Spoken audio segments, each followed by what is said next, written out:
नमस्कार मित्रांनो, बघा आपले गुरुबंधू यांच्याकडे भेटा आल्यानंतर आपली आईच म्हणतो ह्याला आईवालाच्याच जागेवर येतं. आणि आईचा आल्यावर पाय मुरगाळा होता. काल केव्हा मुरगाळा होता पाय आपला?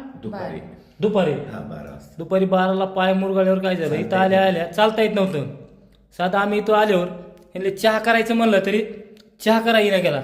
माझ्या जीवात असं वाटलं की आताच्या आता ते पाय चोळावं आपण, पण ओळख नव्हती, डायरेक्ट बोलू शकना. मग मी काय केलं, मला आंघोळ केली, लगेच पवित्र झालो, आंघोळ केली. मामाले म्हणलं ते खोबरे त्याला बाटली घेऊन या.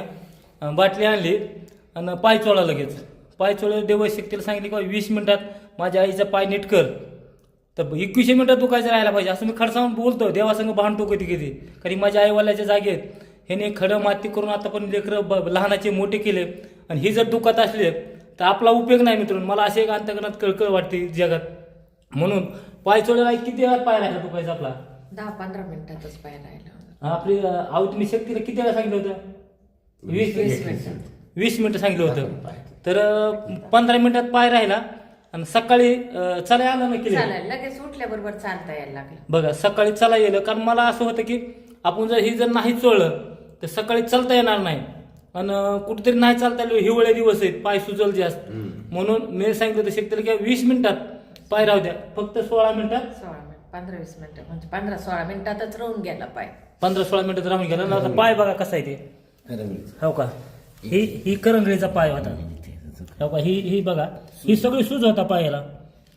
आणि आता मामा सांगतेला, मामा कुठं कसे आलेले आहेत हे पत्ता.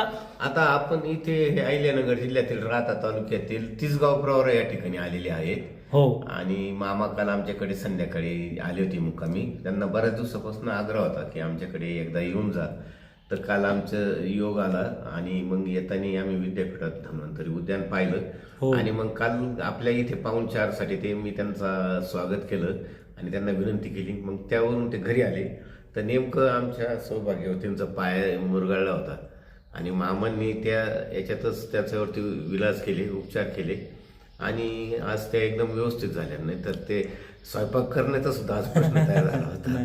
पण आपण नुसतं तेल लावलं, काही खोबऱ्याचं तेल हाताने एका बोटानं चोळलं फक्त. तिला दाबादाबी अगर काही वाढावं, एकदम आलं लावलं. हा काय की नुसतं आलं ते आलं बघा, आलं लावायला तरी दुखत होतं. कसं असतंय, जीव ही सगळं सारखं आहे मित्रांनो.